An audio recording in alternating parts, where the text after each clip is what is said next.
Hi, this is Sid from Just Students, and in this video we'll be talking about my 1 year experience of being in Canada as an international student. I'll be sharing some of my learnings, some best practices, and a few mistakes that you should avoid while living here. Before we begin, here's a little background about me. I was born in India and I'm currently 32 years old. I come from a background of marketing with an overall experience of more than 5 years. I arrived in Canada in December 2021 and pursued brand management from Seneca College. I graduated with honors and I'm currently working as a social media coordinator with Just Students. Now let's talk about a few things that I learned in Canada. Firstly, winters are harsh here and you must learn to embrace the cold. The moment you land, buy yourself a good winter jacket and some solid winter boots, which might just make the winter season bearable. Secondly, there are various transits in Canada, and to reach a particular destination, sometimes you might have to take multiple transits.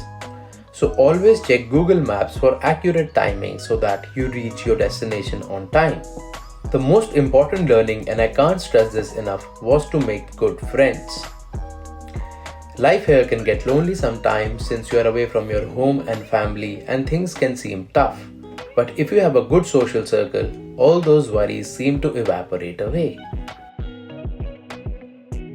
Well, nobody's perfect, and I also made some mistakes while living in Canada. Here are a few of them.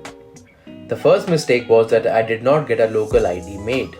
As a result, there were times when I had to carry my passport as a means of identification, and I always was worried about losing it.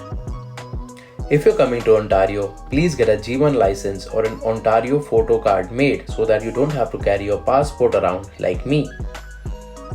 The second mistake was not budgeting my expenses. When you arrive here as an international student, it is easy to get distracted by all the things which are not available in your home country and to buy everything you see.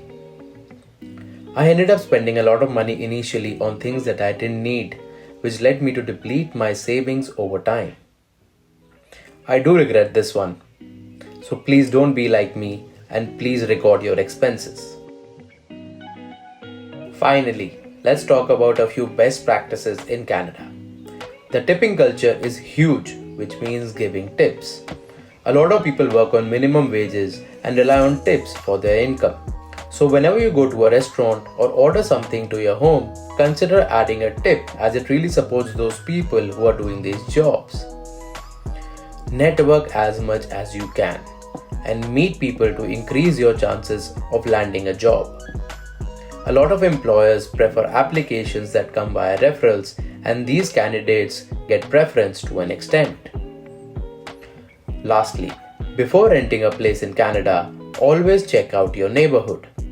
If your room has enough sunlight, how much utilities you'll have to pay, and what kind of lease you are signing. And finally, the distance from your house to your job or your college. That's all I had to say in this video, and I hope you found it helpful. If you did, share it with your friends and don't forget to like this video. Subscribe to our channel for more such content in the future. See you next time.